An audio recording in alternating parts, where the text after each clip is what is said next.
Hello friends, आता आपण start करणार आहोत 19, 20 आणि 21 नंबरचे एक्झाम्पल। आता आपल्याला पाहायचं आहे 19 नंबरचं एक्झाम्पल। 19 नंबरचं एक्झाम्पल सर्वप्रथम मी रीड करतो, नंतर आपण सॉल्व करूया। 19 नंबरच्या एक्झाम्पलमध्ये दिलेलं आहे, following are the information of Sheetal company limited.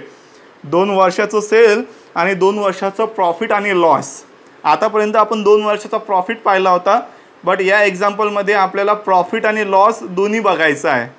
एका वर्षाचा प्रॉफिट आणि एका वर्षाचा loss. You are required to calculate profit volume ratio. तुम्हाला काय काढायचं आहे? प्रॉफिट वॉल्यूम रेशो काढायचा आहे। 19 नंबरचा एक्झाम्पल आपल्याला सॉल्व करायचा आहे। इझी एक्झाम्पल आहे। सर्वप्रथम आपण लिहूयात calculation of profit volume ratio. Profit volume रेशोला काय म्हणतो आपण? PV ratio. पीव्ही रेशो काय फॉर्म्युला आहे पीव्ही रेशोचा? याचा फॉर्म्युला आहे डिफरन्स इन प्रॉफिट। सर असं का बरं? हा फॉर्म्युला का यूज करत आहे? कारण की 2 वर्षाचा प्रॉफिट अँड लॉस आणि 2 वर्षाचा सेल दिलेला आहे, म्हणून हा फॉर्म्युला यूज करत आहोत। व्हेरिएबल कॉस्ट जर दिलेला असता तर मग दुसरा फॉर्म्युला यूज केला असता, S minus V upon S into 100। Difference in profit, प्रॉफिटमधला डिफरंट। पहिले जो करंट इयर आहे, करंट इयरचा प्रॉफिट लिहायचा। करंट इयरचा प्रॉफिट आहे 10,000 रुपये आणि लास्ट इयरचा प्रॉफिट नाही आहे, लास्ट इयरचा काय आहे? लॉस आहे। लास्ट इयरचा काय आहे? लॉस। लास्ट इयरचा लॉस किती आहे?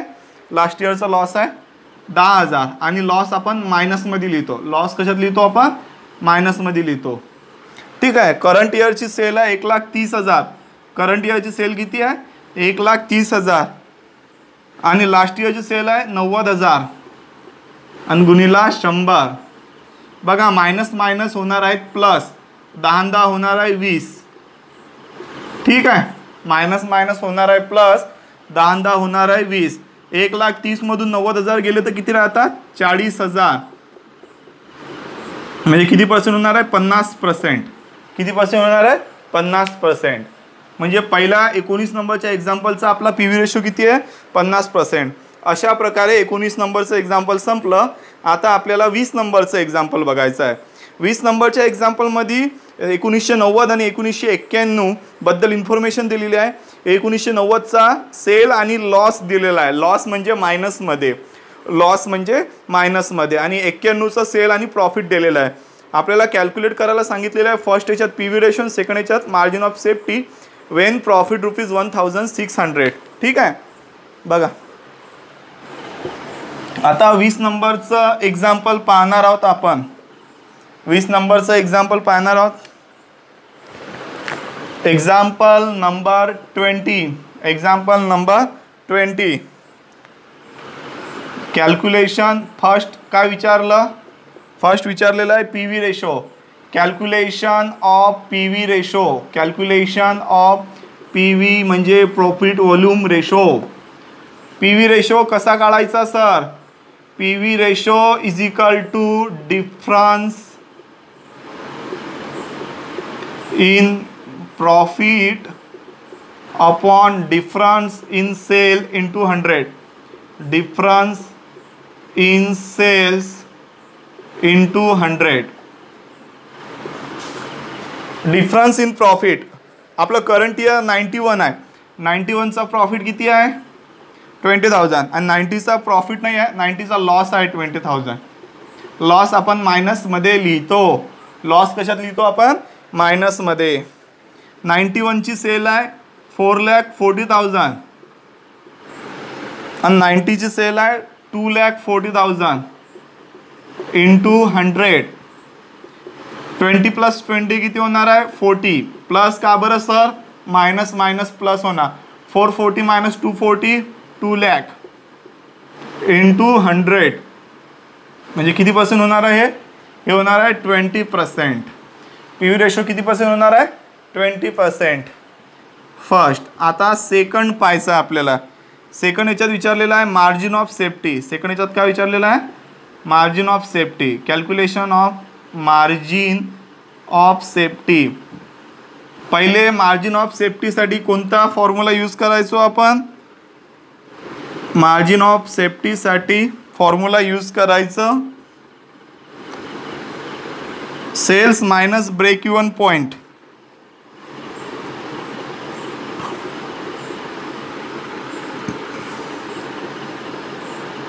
पण आता आपल्याला सेल्स दिलेला आहे पण ब्रेक इवन पॉईंट दिलेला नाही आहे. तर आता मार्जिन ऑफ सेफ्टीचा फॉर्म्युला चेंज होणार आहे. मार्जिन ऑफ सेफ्टीचा फॉर्म्युला चेंज होणार आहे. काय फॉर्म्युला असणार आहे? Profit upon P V ratio.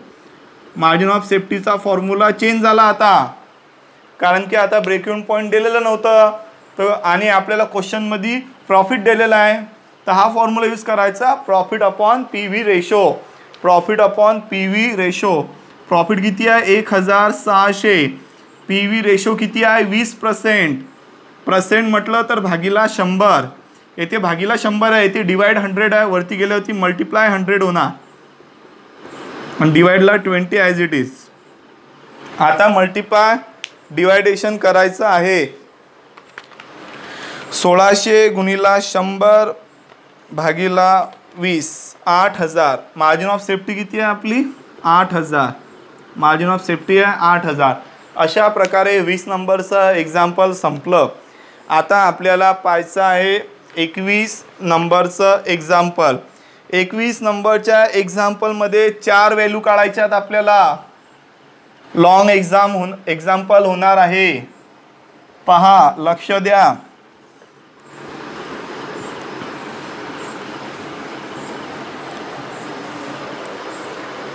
एकवीस नंबरचं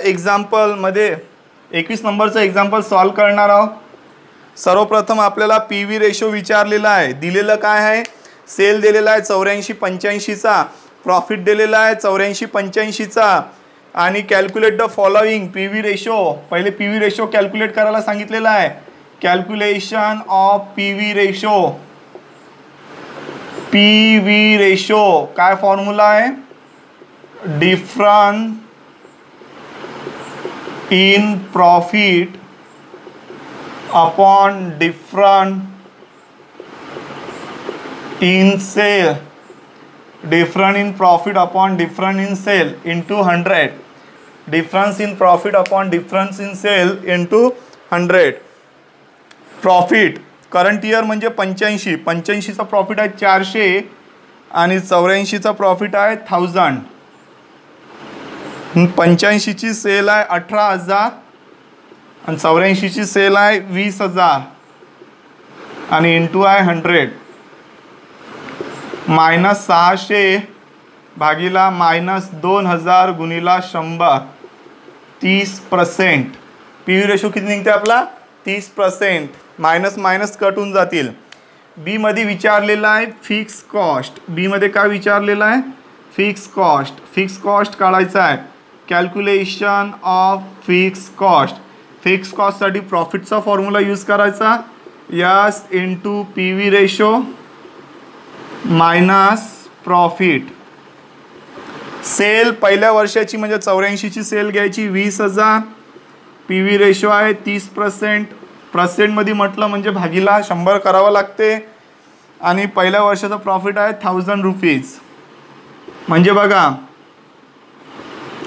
6000 मायनस 1000 5000. फिक्स कॉस्ट किती आहे आपला? 5000. फिक्स कॉस्ट किती आहे आपला? 5000. सी मध्ये विचारलेला आहे व्हेरिएबल कॉस्ट फॉर 2 इयर्स.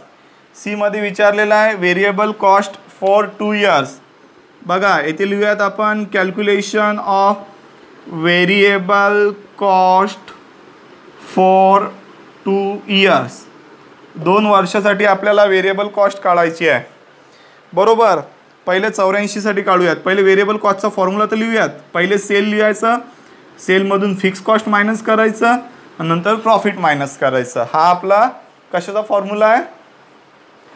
हा आपला फॉर्म्युला आहे व्हेरिएबल कॉस्टचा. ठीक आहे. पहिले आपल्याला 84साठी काढायचं आहे. फॉर द इयर 1984 सेल किती दिलेला आहे आपल्याला? 84ची सेल 20,000.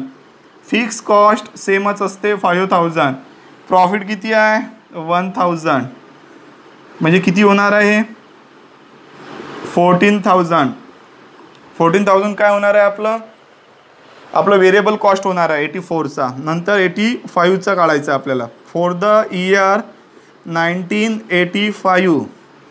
1985ची सेल किती आहे 18,000. फिक्स कॉस्ट किती आहे 5,000. व्हेरिएबल कॉस्ट किती आहे 400. 12,600 निघणार आहे. ठीक आहे. अशा प्रकारे आपण ABC सॉल्व केलं. आता आपल्याला D सॉल्व करायचं आहे 21 मधलं. मार्जिन ऑफ सेफ्टी विचारलेली आहे.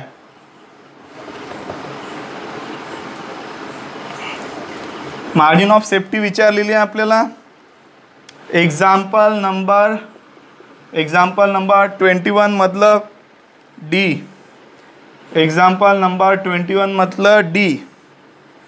Margin of safety, calculation of margin of safety. आणि आपल्याला दिलेला आहे sale when profit when profit किती आहे 1,600. मार्जिन ऑफ सेफ्टीचा फॉर्म्युला आहे profit upon PV ratio. Profit किती आहे 1,600. PV ratio 30%. म्हटलं अपॉन 100. येथे अपॉन 100 आहे. वरती गेल्यावरती मल्टिप्लाय 100 होणार आहे आणि डिवाइड होणार आहे 30. म्हणजे किती होणार आहे ते 1,600 मल्टिप्लाय बाय 100 डिवायडेड बाय 30. 5,333. अशा प्रकारे आपलं 19, 20, 21 संपलं. आता आपण पाहणार आहोत एक्झाम्पल नंबर 4 आणि 5. 4 आणि 5 असे 2 एक्झाम्पल पाहणार आहोत. नंतर अजून 2 बघणार आहोत. असे अजून आपल्याला 4 एक्झाम्पल अजून बघायचे आहेत. आता हे थोडे अलग एक्झाम्पल आहेत, वेगळे एक्झाम्पल आहेत, थोडे डिफरंट टाईपचे एक्झाम्पल आहेत. सगळ्यात पहिले आपण 4 नंबरचं एक्झाम्पल पाहूयात. 4 नंबरचं 4 नंबरच्या एक्झाम्पलमध्ये काय विचारलेलं आहे पहिले तेच पाहूयात. हाऊ मेनी रॉकेट्स म्हणजे युनिट्स, बरोबर ना. रॉकेट म्हणजे युनिट. हाऊ मेनी रुपीज नाही विचारलं, हाऊ मेनी रॉकेट विचारलं. How many rocket may be sold to break even point. Break even पॉईंटसाठी किती रॉकेट सोल्ड करावं लागेल. म्हणजे याच्यात आपल्याला डायरेक्ट विचारलेलं आहे break even point in unit. Break even point in units विचारलेला आहे, बरोबर. सोपी आहे एक्झाम्पल एकदम. ब्रेक इवन पॉईंट इन युनिटचा फॉर्म्युला लिहून घ्यायचा. Break even point in units काय फॉर्म्युला आहे F upon P minus V. P आणि V. F म्हणजे फिक्स कॉस्ट जो कधी चेंज होत नाही. P म्हणजे प्राइस, सेलिंग प्राइस आणि V म्हणजे व्हेरिएबल कॉस्ट, बरोबर. एक्झाम्पल नंबर 4 रीड करणार आहोत आपण. एक्झाम्पल नंबर 4 मध्ये दिलेला आहे mister Sandeep plan to sell rocket toy at a trade fair. जत्रेमध्ये तो म्हणते मला रॉकेट विकायचे आहेत. He may purchase this toy 7 per unit. तेव्हा तो रॉकेट 7 रुपयाला परचेस करणार आहे. किती रुपयाला परचेस करणार आहे 7 रुपयाला परचेस करणार आहे. परचेस हा आपला व्हेरिएबल एक्सपेन्स आहे. ट्रेडिंग अकाउंटचे जे एक्सपेन्स असतात ते व्हेरिएबल असतात. परचेस ट्रेडिंग अकाउंटमध्ये येते म्हणजे परचेस व्हेरिएबल आहे. The booth at a fair will be available rental value. Rent आपला फिक्स एक्सपेन्स असतो. रेंट का असतो आपला फिक्स एक्सपेन्स, कारण की तो प्रॉफिट अँड लॉसमध्ये येतो. रेंट आहे 2800 रुपये. फिक्स एक्सपेन्स 2800 आहे. Rental value of 2,800 payable in advance. The rocket will be sold. Selling price आहे 12.60. ठीक आहे. How many rocket may be sold. किती रॉकेट विकावे लागतील ब्रेक इवन पॉईंटसाठी. फिक्स कॉस्ट किती आहे 2800. पी किती आहे 12.60. V 7. 2800 5.60 म्हणजे किती होतात 500 युनिट्स. किती युनिट विकायला लागतील 500 युनिट. किती युनिट विकायला लागतील 500 युनिट. अशा प्रकारे 4 नंबरचं एक्झाम्पल संपलं. आता आपल्याला 5 नंबरचं एक्झाम्पल पाहायचं आहे. 5 नंबरचं एक्झाम्पल पाहायचं आहे. 5 नंबरचं एक्झाम्पल आपण सर्वप्रथम रीड करणार आहोत. From the following information ascertain by how much the value of sale must be increase.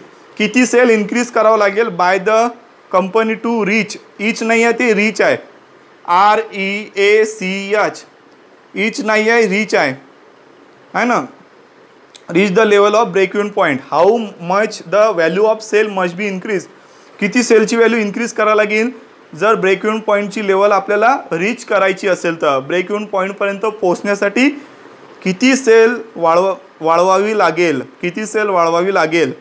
म्हणजे एकदम सोपी आहे. ब्रेक इवन पॉईंटमधून सेल मायनस करा, बरोबर ना. त्यांनी असं म्हटलेलं आहे की ब्रेक इवन पॉईंटपर्यंत पोहोचण्यासाठी, म्हणजे असं की या एक्झाम्पलमध्ये सेल कमी आहे आणि ब्रेक इवन पॉईंट जास्ती आहे, पण ब्रेक इवन पॉईंट किती आहे हे आपल्याला माहीतच नाही आहे. या एक्झाम्पलमध्ये असं म्हटलेलं आहे how much the value of sale must be increase. किती सेल वाढवावी लागेल by the company to reach the level of break even point. Break even पॉईंटपर्यंत पोहोचण्यासाठी किती सेल वाढवावी लागेल, किती सेल वाढवावी लागेल, बरोबर. सेल 750 आहे. आता ब्रेक इवन पॉईंट किती येते, ब्रेक इवन पॉईंट जेवढे आहे ना तेवढं ब्रेक इवन पॉईंटमधून आपल्याला सेल मायनस करावं लागेल. मग समजणार आपल्याला की किती सेल वाढवावी लागेल.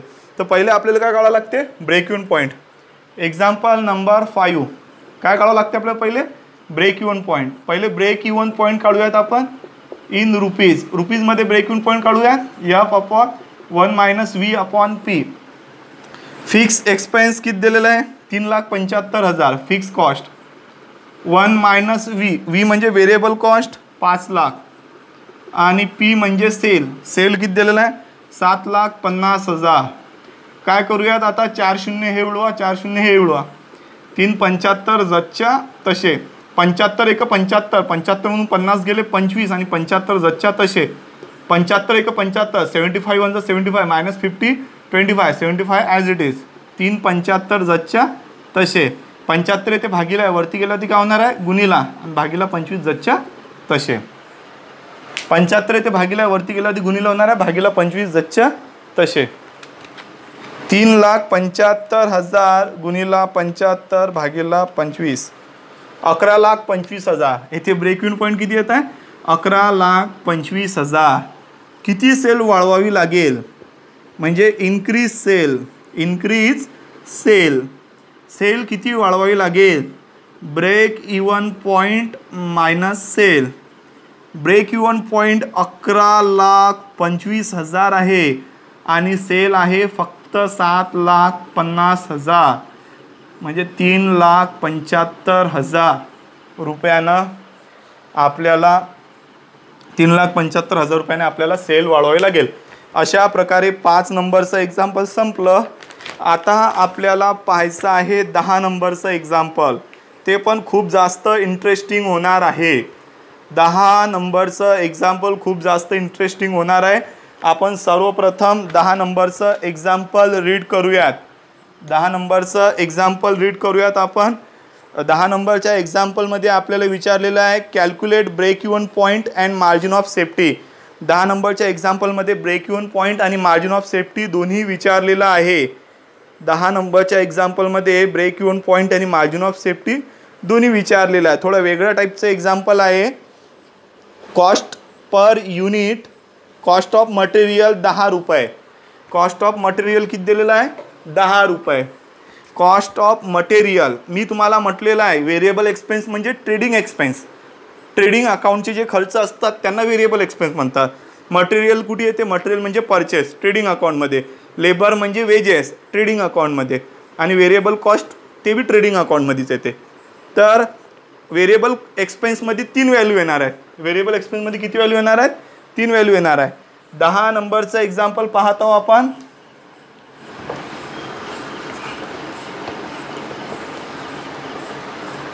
10 नंबरचं एक्झाम्पल पाहतो आपण. Cost per unit rupees cost of material. Material variable expense आहे, लेबर व्हेरिएबल एक्सपेन्स आहे, व्हेरिएबल एक्सपेन्स आहे. सेलिंग प्राइस 20 रुपये, फिक्स कॉस्ट 900 रुपये. 1000 युनिटचं प्रोडक्शन केलेलं आहे आणि काढा. ठीक आहे. Example number 10 calculation of break even point. Break even point in rupees, फक्त ब्रेक इवन पॉईंट विचारलं रुपीजमध्ये काढतो. व्हेरिएबल एक्सपेन्समध्ये मटेरियल येणार, लेबर येणार आणि व्हेरिएबल एक्सपेन्स येणार, म्हणजे टोटल 17 रुपये. फिक्स एक्सपेन्स आहे 900 रुपये आणि प्राईज आहे 20 रुपीज. ब्रेक इवन पॉईंट रुपीजमध्ये काढायचं आहे.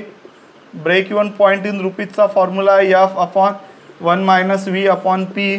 फिक्स कॉस्ट किती आहे 900, 1 minus V variable cost 17, P 20 रुपये. 900 जच्च्या तसे, 20 एक 20, 20 म्हणून 17 गेले 3, भागीला 20 जच्च्या तसे 900. 20 येथे भागीला आहे, वरती गेल्या ती गुणीला होणार आहे, भागीला 3. किती होणार आहे 900 गुणीला 20 भागीला 3,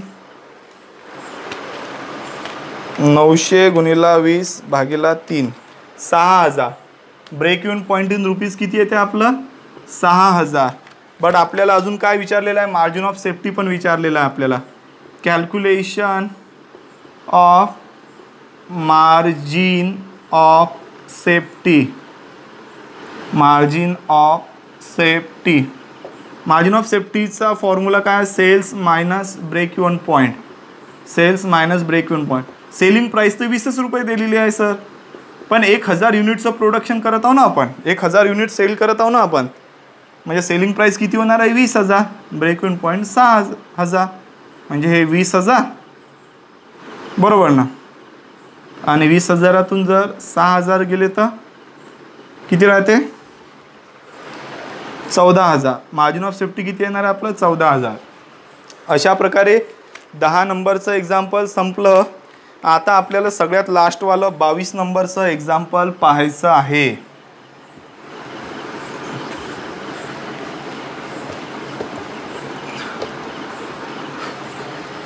बावीस नंबरचं एक्झाम्पल बी खूप जास्त इंटरेस्टिंग होणार आहे, लक्ष द्या सर्वजण. 22 नंबरच्या एक्झाम्पलमध्ये ब्रेक इवन पॉईंट विचारलेला आहे. Calculation of break even point in rupees. Right साईडला लिहायचं गिवन. काय दिलेलं आहे आपल्याला, व्हेरिएबल कॉस्ट दिलेला आहे 20 रुपये. व्हेरिएबल कॉस्ट 20 रुपये दिलेला आहे. फिक्स कॉस्ट 20 लाख दिलेला आहे. प्रॉफिट दिलेला आहे 25%. पहिले तर आपण सेल लिहूयात. सेल म्हणजे पी. सेल म्हणजे काय होते पी. पहिले आपण सेल लिहूयात. सेल याच्यात दिलेलं नाही आहे.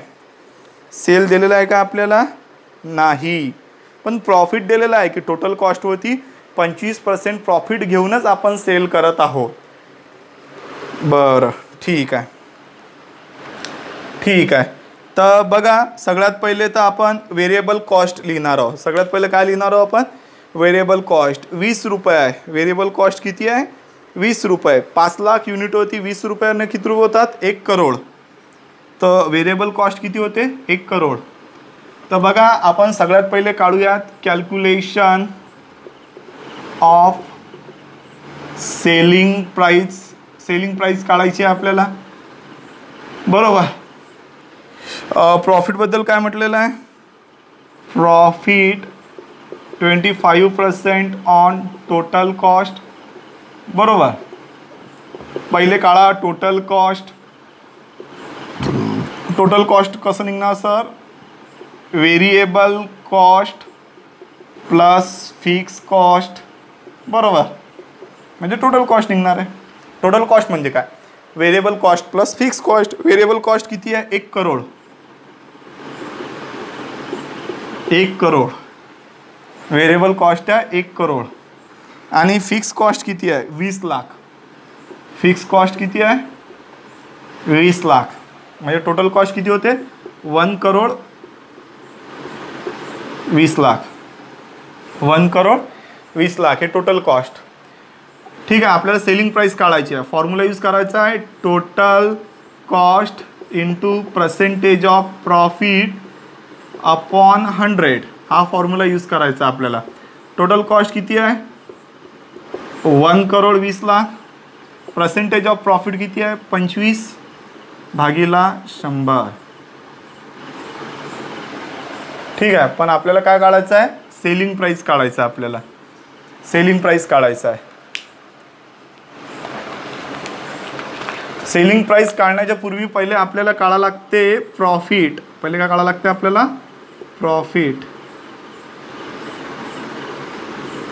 हां, तर प्रॉफिटसाठी आपण हा फॉर्म्युला यूज करतो. प्रॉफिटसाठी काय यूज करतो आपण? हा फॉर्म्युला यूज करतो. तर येथे सेलिंग प्राइसच्या जागी मी फक्त असं लिहायला पाहिजे होतं की प्रॉफिट. ठीक आहे. आता आपल्याला काढायचं आहे प्रॉफिट. टोटल कॉस्ट किती आहे? 1,20,00,000. त्याच्या 25% किती होणार आहे? 30,00,000. बरोबर. हा झाला आपला प्रॉफिट. हा काय झाला आपला? प्रॉफिट. हा फॉर्म्युला कशाचा होता? प्रॉफिटचा फॉर्म्युला होता. आता आपल्याला काढायचं आहे सेल्स. काय काढायचं आहे आपल्याला? सेल. सेल कसं काढू? Total cost plus profit. Total cost किती आहे? 1,20,00,000. प्रॉफिट किती आहे? 30,00,000. म्हणजे सेल किती होणार आहे? 1,50,00,000 रुपयाची सेल होणार आहे. 1,50,00,000 रुपयाची काय होणार आहे? सेल होणार आहे. पहिले प्रॉफिट काढलं 30,00,000. मग काढायचं सेल. मग काय काढायचं? सेल. सेल कसं काढलं? Total cost plus profit. Total cost plus profit. ठीक आहे. सेल 1,50,00,000 रुपयाची सेल निघाली. आता ब्रेक इव्हन पॉईंट काढायचा आता आपल्याला.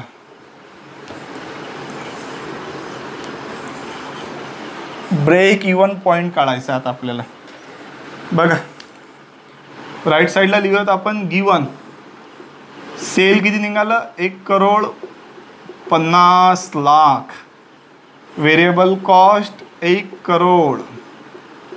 Fix cost 20,00,000. ठीक आहे. Break even point in rupees F/1-V/P. Fix cost किती आहे? 20,00,000. 1 - V. व्हेरिएबल कॉस्ट 1,00,00,000 आणि सेलिंग प्राइस 1,50,00,000. 20,00,000 जसच्या तसे. शून्य उडवा. हे 3 शून्य, हे 3 शून्य, हे 2 शून्य, हे 2 शून्य, हा 1 शून्य, हा 1 शून्य. एवढं ठीक आहे. इतकं आपण कट करून टाकलं. आता काय करायचं? 15 × 15. 15मधून 10 गेले तर 5 आणि भागीला 15 जसच्या तसे. 15 × 15. 15मधून 10 गेले 5 भागीला 15 जसच्या तसे. 20,00,000 भागीला 15 वरती गेल्यावरती गुणीला 15 होणार. भागीला 5 जसच्या तसे.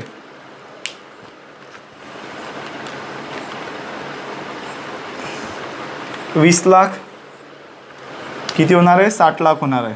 किती होणार आहे? 60,00,000. काय होणार आहे? 60,00,000 रुपयाचा break even point in rupees. ठीक आहे. अशा प्रकारे आपलं 22 नंबरचं एक्झाम्पल संपलं. आपण अजून एक एक्झाम्पल पाहणार आहोत. जे एक्झाम्पल आपल्या बुकलेटमध्ये अवेलेबल नाही आहे ते एक्झाम्पल पाहणार आहोत आपण. ठीक आहे. तर मी तुम्हाला क्वेश्चन आणि आन्सर दोन्हीही बोर्डवरती लिहून देतो. बघा, समजा ते एक्झाम्पल नंबर 23 आहे. त्यात तुम्हाला कॅल्क्युलेट करायला सांगितलेलं आहे ब्रेक इव्हन पॉईंट. कॅल्क्युलेट करायला सांगितलेलं आहे break even point. Selling price दिलेली आहे तुम्हाला 100 रुपीज आणि दिलेला आहे ट्रेड डिस्काउंट दिलेला आहे तुम्हाला. ट्रेड डिस्काउंट दिलेला आहे 10%. ठीक आहे. व्हेरिएबल कॉस्ट दिलेला आहे 30 रुपये. फिक्स कॉस्ट दिलेला आहे 20 रुपये. ठीक आहे. फिक्स कॉस्ट 20,000 दिलेला आहे असं समजा. ठीक आहे. तुम्हाला ब्रेक इव्हन पॉईंट काढायचं आहे. तुम्हाला काय काढायचं आहे? Break even point. Calculation of break even point. Sir या एक्झाम्पलमध्ये विशेष काय आहे? या एक्झाम्पलमध्ये विशेष काय आहे? ट्रेड डिस्काउंट विशेष आहे. काय? Trade discount. तर ट्रेड डिस्काउंट हातोहात सेलिंग प्राईसमधून मायनस करायचा. एवढंच याचं हार्ड आहे. येथे लिहायचं गिवन. पी लिहायचा पहिले. सेलिंग प्राइस किती आहे? 100 रुपये. 10% 100च्या 10% 10 रुपये म्हणजे सेलिंग प्राइस 90च होणार आहे. व्हेरिएबल कॉस्ट 30 रुपये आणि फिक्स कॉस्ट 20,000 रुपये. ठीक आहे. तर ट्रेड डिस्काउंटचं काय केलं? सेलिंग प्राईसमधून मायनस केला. तेवढंच विशेष होतं. बाकी काहीही विशेष नाही. Break even point in rupees F/1 - V/P. Fix cost किती आहे? 20,000. 1 मायनस व्हेरिएबल कॉस्ट किती आहे 30 आणि पी किती आहे 90. 20,000 जसच्या तसे 90 एक 90, 90मधून 30 गेले 60 राहिले, भागीला 90 जसच्या तसं. येथे भागीला 90 आहे, वरती गेल्यावरती काय होणार आहे गुणीला 90 होणार आहे. भागीला 60 जसच्या तसे म्हणजे 20,000 गुणीला 90 भागीला 60 30,000 रुपये. ब्रेक इव्हन पॉईंट किती येणार आहे 30,000 रुपये. अशा प्रकारे आपलं unit number 2 break even point संपलं. आता नेक्स्ट लेक्चरपासून युनिट नंबर 3 स्टार्ट करणार आहोत आपण रेशो ॲनालिसिस. ओके.